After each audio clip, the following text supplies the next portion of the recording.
Joining the show today is senior NHL prospects writer for The Athletic, Corey Pronman. And Corey, really appreciate you jumping on with us. And we were already kind of BSing here before we jumped on, but let's just rip the Band-Aid off. I know the supposed Twitter experts who know so much about scouting and prospect development.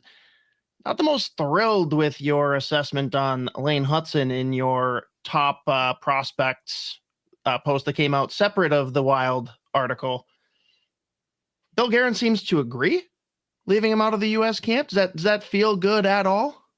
I mean, I won't say it feels good. I think, I don't know what people are saying. I don't read the comments when these major pieces go up. It's not. I like reading criticism and feedback, but at certain times of the year, it's just not useful. And this is one of those times of the year. I think it's a really good debate, and I'll be kind of curious to see where Montreal lands on a contract extension for Hutson.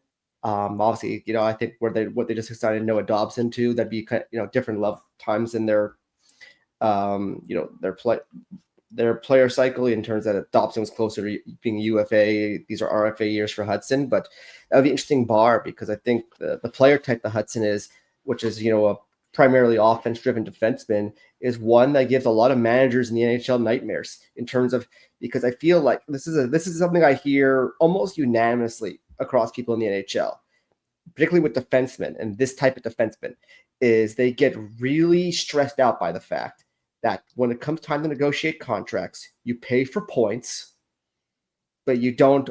But when it comes time to arbitration and contract negotiations, you don't. Defense doesn't tend to get fairly priced in, or at least that's how management types tend to feel. So it's I find a lot of NHL people, quite frankly, feel like the Norris voting in the NHL tends to be a joke because they feel that the media, rightly or wrongly, just votes based on points. And I think it's going to be quite fascinating to see where this one ends up, because I feel like, Hutson obviously was fantastic last year. And I think you're looking at him and saying, well, he could be Adam Fox. That's kind of the player comp that gets brought up commonly right now, which leads to a part two of, well, how good is Adam Fox? Like, you saw him at the Four Nations. He couldn't stay on the ice. The Rangers have had a lot of success with him in the playoffs. I think so. I think these, there's a question whether Adam Fox will even make the Olympic team. And I think these are all, very interesting questions going forward, and ones that I'm willing to engage in a calm, intelligent manner. But I'm going to guess that I don't know what people are saying, but I know it's in particular just a fan base that's linked to the player. Like if he was a Nashville Predator, I don't anticipate this is as big an issue. People don't get all up in arms when people say Sammy Girard is not a great defender or stuff like that, or but it's just more the circumstances surrounding the player. Well, as you saw, the name of the podcast is Fellowship of the Rink, Lord of the Rings fans here. I wasn't sure if you're an LOR fan or if you had another nerd itch you like to scratch sometimes, your movie series, book series, anything you like to do that's kind of like off the beaten path. Oh, yeah, I am a Lord of the Rings.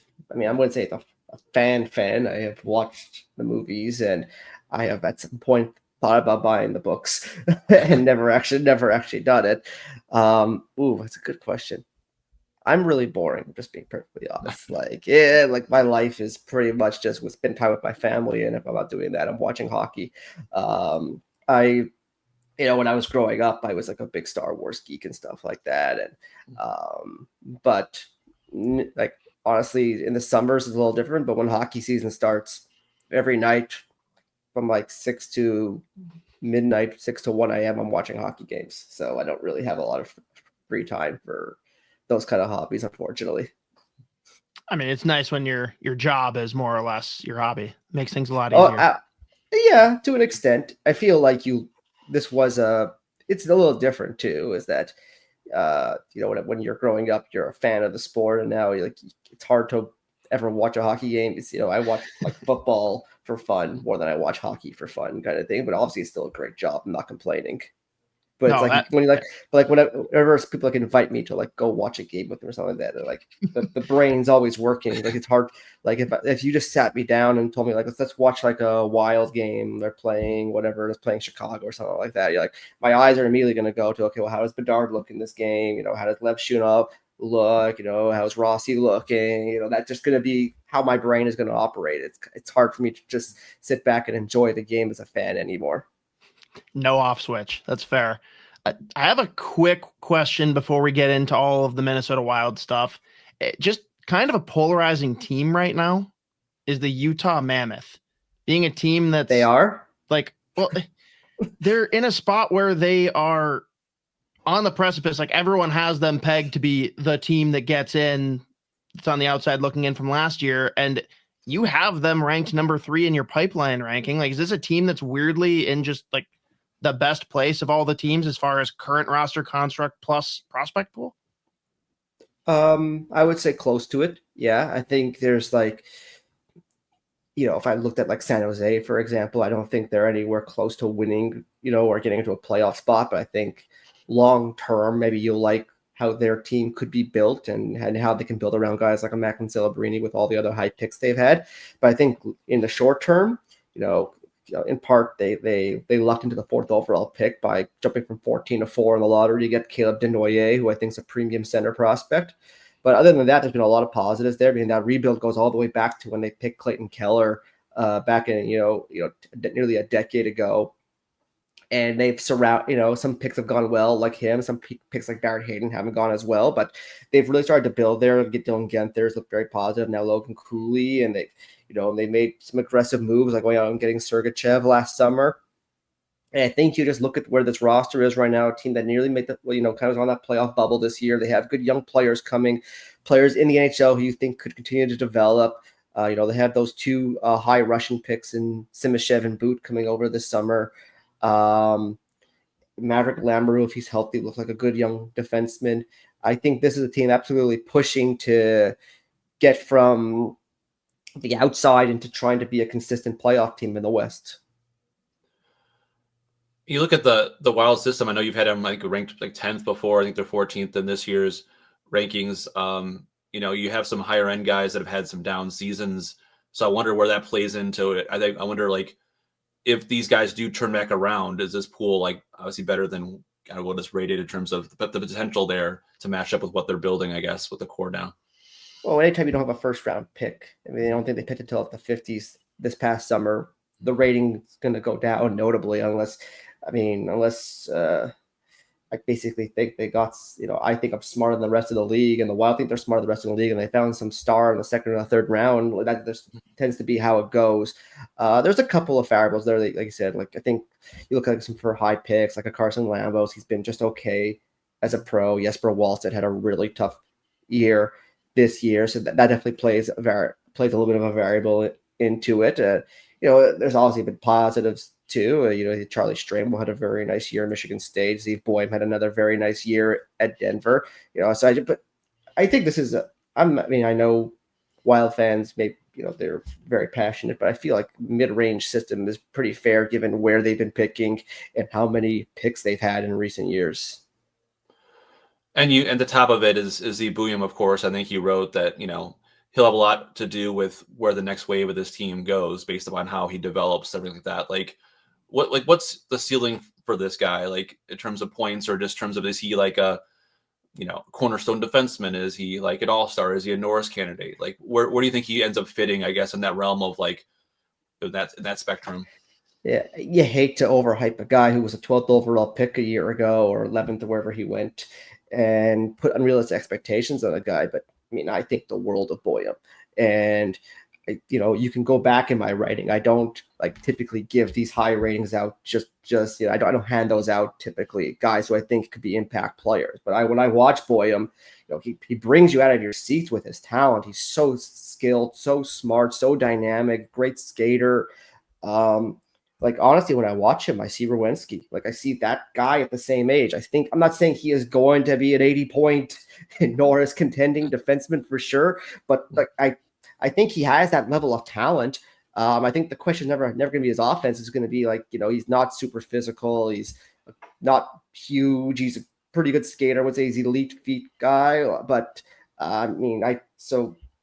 but I think the offense is just outstanding, and he's got some real, like, true game breaking abilities that at the college level, the world junior level, he showed that he could, really break shifts open and do so in a way that I think will translate to the pro level. And that's, I think you probably said this before, but like, is this, so the size was the main reason he kind of fell to 12 at that point to the Wild, or like kind of like that, Yeah, that kind of. yeah, and he's not small, but typically, most NHL teams want their D-men to be 6'2" or taller, especially if they're drafting premium picks, and if not, they want the offense to be special, which with him it was, and with Zane Parrick in that same draft it was. But there was a lot of really good defensemen in that draft, and big defensemen like Sam Dickinson, like Carter Yakinchuk, like Artie Levshunov, like Anton Salayev, and so he kind of falls down a little bit just because I think people were worried a bit about just how the game would translate, and typically, you look at like Florida for example. You don't hate to use one team as a copycat, but it's a general trend in the NHL playoffs that big defensemen tend to be how teams are built, minus some exceptions over the years in terms of their key players, like a Colorado.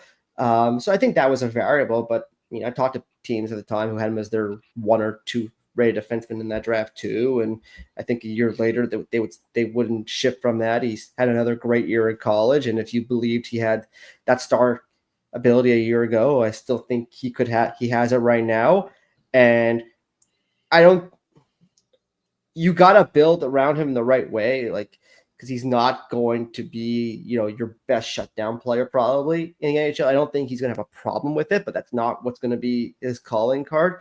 You've kind of got to get the right kind of defenseman around him. So, can you win with a team that has Buium and Spurgeon playing 25 minutes a night? Probably not, but could guy like Brock Faber, can you find, maybe not a guy like that, but a really good, defensive player that can play in that top four with those guys? Like, that's, I think, something that makes it more interesting.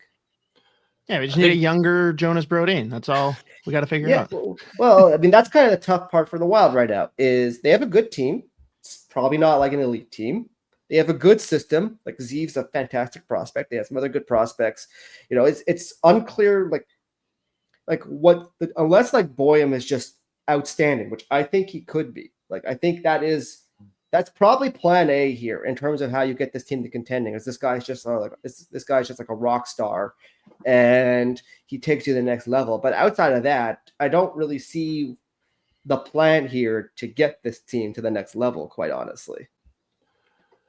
Well, I think another guy that Wild fans are more curious about, and management are curious about, that maybe could help them get to the next level depending on how he pans out, is Danil Yurov. And a lot of curiosity because people really haven't seen it. You've watched a lot more than a lot of Wild fans have watched him because of where he plays and all that, like making the transition to North America. Like, they think he'll be a center long term. Whether he starts at center or not, we'll see. But you can very well see him anywhere from third line, second line, or whatever to start. But like, what's a realistic expectation in the NHL level for him with his skill set? And I know playing against men, of course, in the KHL, but it's definitely a big jump going from there to here.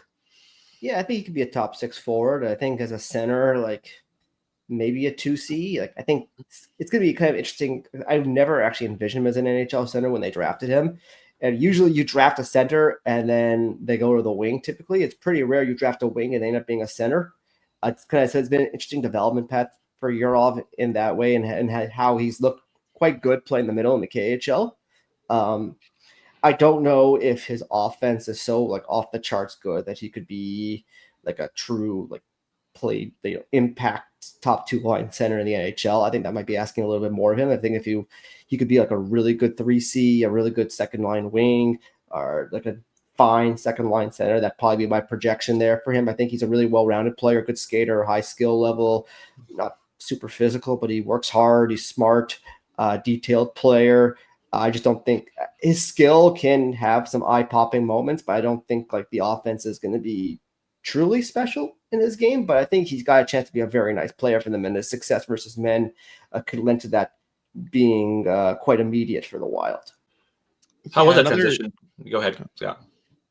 I was going to say that another guy that kind of stood out to a lot of Wild fans in your rankings, And for me, like, we've always been supporters of Charlie Stramel. Everyone knows he had a big year this year after some pretty tough stretches there with Wisconsin. You said on the podcast, I tuned in, you labeled him as a middle six center. Is that where you see him now? Whereas a lot of people for a while were like, hey, this is a bottom six center. Like, you're happy if he's a 3C. Like, is middle six the label you're sticking with him for now? This interview is brought to you by our friends at Waggle Golf. Waggle Golf believes what you wear on the course should reflect your individuality, who you are, where you're from, your hobbies, interests, and passions. All the stuff that makes you, well, you. That's why every design is inspired by the desire to create a piece of apparel that strikes a chord when you see it, that makes you say, wow, that was made for me. Because in a lot of ways, it was. Ready to get your waggle on?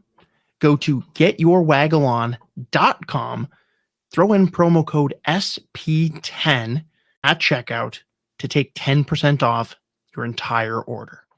Well, like if you do a pie chart, you do like a, like a pie chart, middle six and bottom six, there's some overlap there. Right? You basically see, there's, it's always interesting when we get into these granular descriptions of the player. But yeah, I do think he could be a useful third line center in the NHL. You were wondering a year ago this time, is he even going to play in the NHL? He was, his season at Wisconsin a year ago was nothing short of a disaster, quite frankly. And but he goes to Michigan State. He's their first line center on one of the best teams in college hockey. He provides an impact. With Stramel, you're got to be quite realistic on the offense you're getting. If you get 30 points out of him in an NHL year, that's probably going to be what you hope for. Is there's not a power play guy. There's not a dynamic player, but there's enough skill there that he could chip in offense in the NHL. He's big. He can move. He's highly physical and competitive. He can play a net front role. He's great on faceoffs. He can kill penalties. There's a lot of things that he provides in a positive way. But that's just not what he's going to be. He's not going to be a scorer. He's not a top six forward. He's not a power play guy in the NHL. But he plays like big centers like that who can move, who can score a little bit, who are highly competitive and physical. Like they play. I don't think he's this good. You look on the recent Stanley Cup champion, like that was the profile on a guy like Anitu Luostarinen for a long time, and Florida would very much like to hold on to that guy for the next 10 years.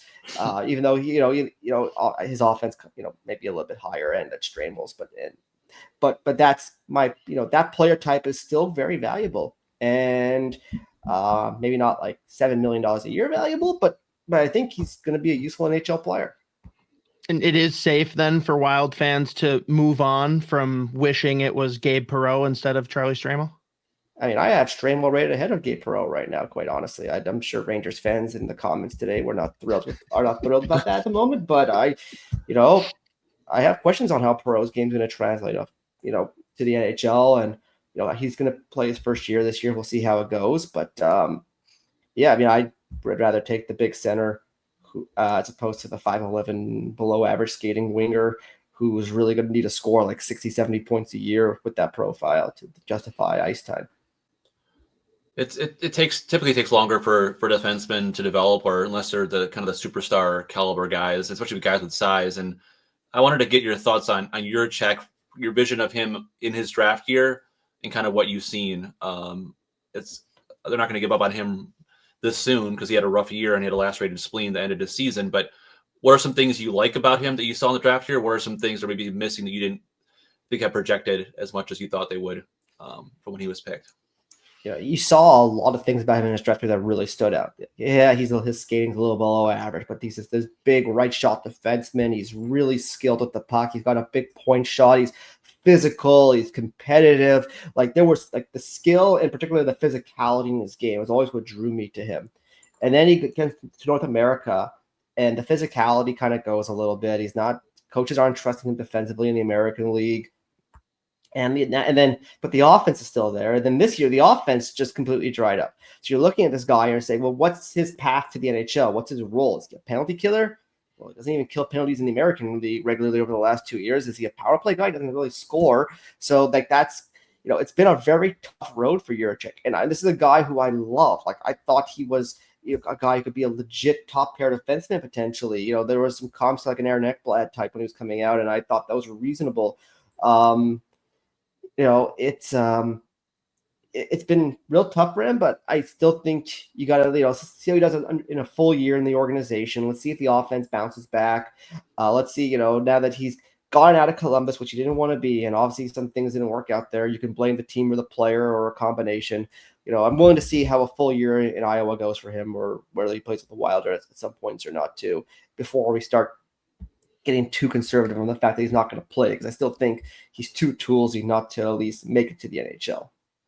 It feels like he needs a little bit more of like identity, or I guess, or what they see from him, right? Like, you want to be like, okay, this is your path, be this guy. And everybody can be the offensive defenseman. They not only want so many power play slots to have, and Buium's going to have one, and Faber's going to have one, right? So they're not power play is not an option really there for him. So it seems like he's a guy who maybe needs more of a niche, or like a carved out. Yeah, and he used to be like this super physical, nasty defenseman to play against, and I think he probably needs to find that again, so that he can say, okay, he's going to be a D zone guy, he's going to be a PK guy. Like, that would be, I think, a path for him to being a full-time player on the Wild.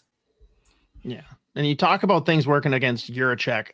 I don't think there's a player in this pool that had more going against them than Jesper Wallstedt last year. And I know you've pointed out, like, there's certainly some holes and reasons for concern, but how do you balance like what you're seeing in his game versus everything else that goes into this, between the mental gymnastics of we're going to have 3 goalies in the NHL this year, and let's be real, a pretty subpar Wild roster down in Iowa? Yeah, I mean, the roster wasn't good, but I think even the player himself would admit he wasn't very good this year. Like, I mean, whether you just look at the numbers when you watch him play, or just felt like anytime there was a scoring chance around the net, it was going in, and it felt like it was ugly at times for him in Iowa.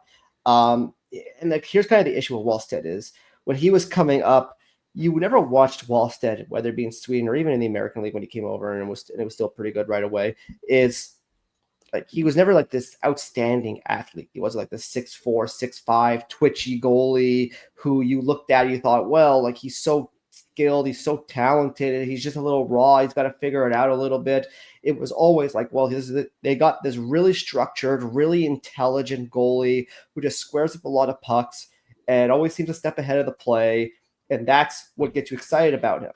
So, you're not looking at this guy saying, well, the tools are so good, it's gonna, give him some time. It's like, he's always kind of been a heavy guy, not great side to side. So you always just said, well, the stats are so good and he looks so polished. Like, it's just it's going to translate because he's just, everywhere he goes, he stops the puck. And then this year he really didn't stop the puck. So you're looking at this projection now. You're wondering, well, what are you banking on here?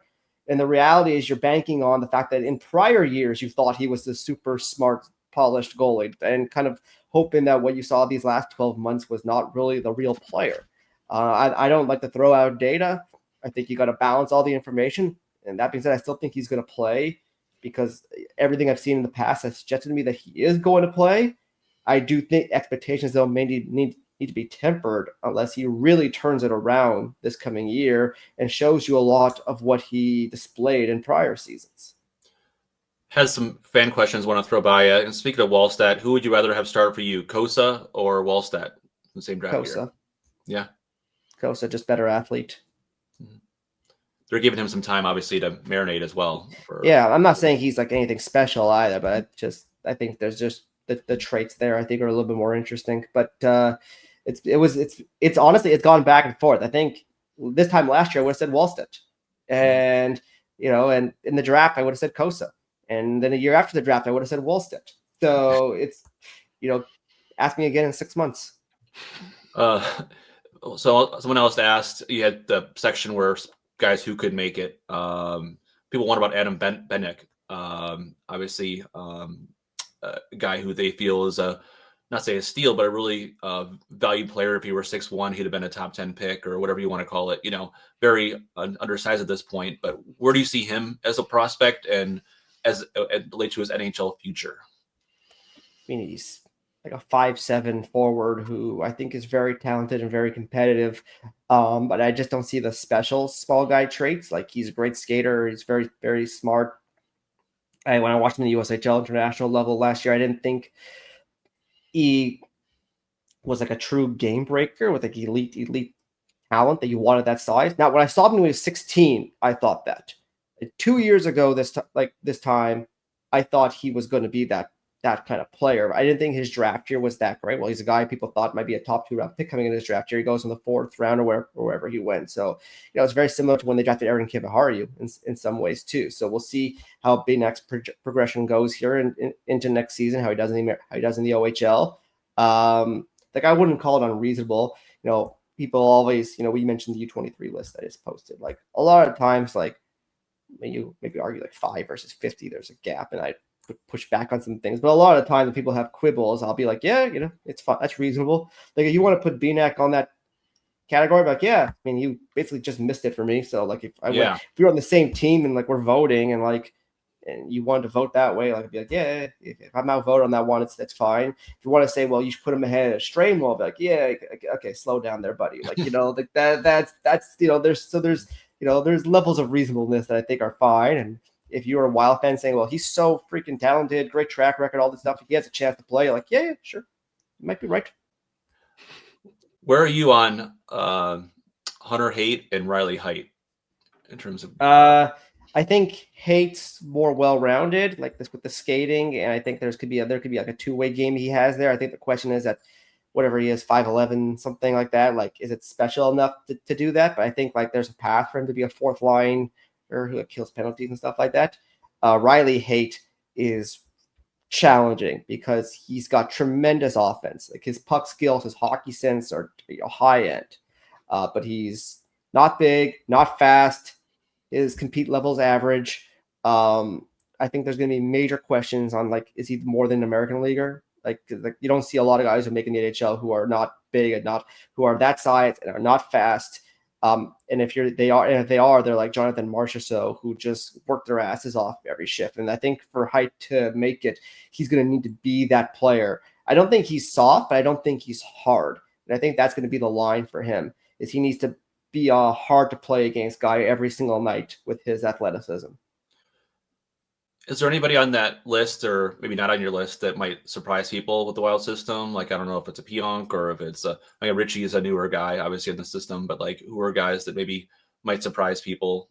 I like the Kipke guy they drafted in the 5th round this year. He was a re-entry actually. Utah elected not to sign him, and I was quite surprised. He was one of the best defensemen in the Western League the last 2 years. 6'3" D-man with like pretty impressive skills. His skating is kind of an issue, but like I was honestly, I try to be on top of things as much as I can. I don't want to pretend I know everything, but I try to be on top of the prospect world. But like when the draft happened and they picked him, I was stunned. I thought like I presumed Utah signed him. I couldn't believe I texted Utah like in the middle of the draft. I'm like, why didn't you guys sign this guy? I was like very confused. So that's one to keep an eye out, and one that's obviously a little bit older. He's probably going to play pro hockey this year, so we'll see how it goes with him. Fair. I don't even want to lead the witness with this question, Corey, but just general sentiments around CHL eligibility for NCAA hockey. What do you mean by that? Like, what are your thoughts on what this is going to do for hockey? Like, do you think it's a good development path? How does this impact your life as far as scouting these players too? Doesn't impact it that much. I watched plenty of CHL, watched plenty of college hockey, so that doesn't really change things that much. I mean, the USHL is getting kicked in the nads over this. That's probably the biggest one, because all the Canadians that would usually go there are leaving, and you even see a couple of guys, top players on the NTDP, going to play in the CHL right now. But I mean, for the most part, it's I think the big concern was, is this going to really kill the CHL? Like, are they going to lose so many top talents that it waters down the league? And the answer seems to be no, because they're getting a lot of imports coming in now from both US and especially from Europe who want to go play college hockey, that it's helping their league. And there's, for the 16 and 17-year-olds that are coming in for those years. The Western League kind of got hurt a lot in this recruiting cycle, but maybe it'll be the OHL next year or whatever kind of thing. But the Western League lost a lot of top guys to college. But generally doesn't impact my life too much. It's impacting the lives of people involved in those leagues substantially. I mean, you're seeing Like, you know, when I was at the Holinka Gretzky, I had never heard from college coaches in the course of a year as I heard from them that week, quite frankly, because they were so interested in these 17-year-old Canadians and Euros. When we were going to CHL games towards the end of the year last season, there were a bunch of college coaches scouting CHL players. Like it's just some new things happening. Doesn't mean it's bad, but it's very new. Do you think many kids bounce back before the January 10 cutoff? Yeah, it's possible. I presume not the top kids, but it's no. I mean, there's plenty of kids who come out of like the USHL or whatnot and try going in college and doesn't work out very well, and they go back. So it's not really much different than that. I do think I know in talking to agents and talking to college coaches and CHL managers and stuff like that, I think there is definitely a worry that some people will underestimate how hard college hockey is, particularly those top conferences, for 18-year-olds, 19-year-olds to come in and be realistic about how much of an impact we're going to make. I mean, we're just talking about Stramel. I mean, he was one of the top players in his age group, a top player on the NCDP. He goes into college in his draft year. It goes just okay. The after his draft year, it goes terribly. And he's a good player. This guy, I think, he can play in the NHL. College can be very difficult for a lot of kids. Okay. Well, kind of hard to not bring the name up since he's on the jersey behind Scott's there, Marco Rossi. Obviously, you've kind of followed him since before his draft year, but is he kind of reached where you thought he would end up an NHL player, or is there another level for him to get to that he's already shown in kind of his time? I think he's around there. Like I thought he'd be like a second line center, and whether Minnesota agrees with that assessment or not, or I mean, I know there's been a lot of, I'll say there's been some discourse about Rossi over the last few months, but I mean, he's been a highly productive player. He showed he can play center, even if it's not the level that maybe some people would want it from him. I think he's shown that he works hard. I think he also shown he has limitations. He's not big, he's not fast. I wouldn't call him a true play driver by any means. I think he's going to be I think he's a very good player. You redo that draft, he's going like 8 to 13, 8 to 14, like somewhere in that range still, like where he got drafted. I don't think he's a steal by any means, but he's a very good hockey player. He's probably not a premium player, but that's not really what I expected of him either, to answer your question. Fair. Little lead in then for our final question that we ask all of our guests. I know you mentioned it's mostly watch a bunch of hockey, spend time with family. That's it. Any golfing at all for you in the off season? No, I suck at golf.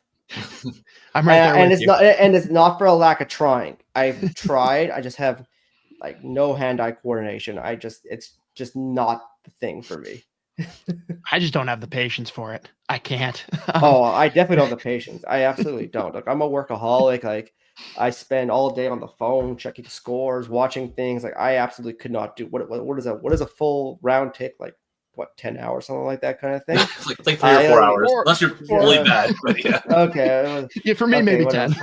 Okay, even 4 hours. Like I would not have the patience to do that kind of thing. I could barely watch like a full baseball game. So all right. Yeah, so no, I'm not a golfer. Final question brought to you as always by our good friends at Waggle Golf. First, make sure you head over to getyourwaggleon.com, throw in promo code SP10 to take 10% off your entire order. Want 3 names? It can be celebrity, athlete, dead or alive, anyone. Name 3 people that round out your dream golf foursome, or really just 3 people you want to sit down and spend 4 hours with. 3, presuming that, again, keep in mind in this golf foursome, I'm going to be the one driving the cart, and they're going to be the ones golfing. Ooh. Would start with my favorite hockey player of all time, Peter Forsberg. I'd want to pick his brain a lot. That'd be a good place to start. I just for selfish reasons, because I've always found whenever I've talked to him, he's been just a wealth of wisdom for me in my career. Bob McKenzie, just an outstanding person to deal with, and so kind and knowledgeable. Let's see, for a third person, just because we need some lightheartedness on there. I'll put some like Jerry Seinfeld on there. Okay. Nice. I mean, that's a pretty good group. Got the Bob Father and all of that, and then you got yeah, it's a good mix. And even if it's not golf, you could be doing something else. You could be not golfing, you could be somewhere else and having beers at a bar somewhere, right? So there you go. But yeah, no, thanks for joining us. I know you obviously are busy most of the year. I'm glad you had to get away for your honeymoon there in Europe. Congratulations on that, and we'll Thank you. talk to you soon. But thanks for joining us. Thanks, Joe.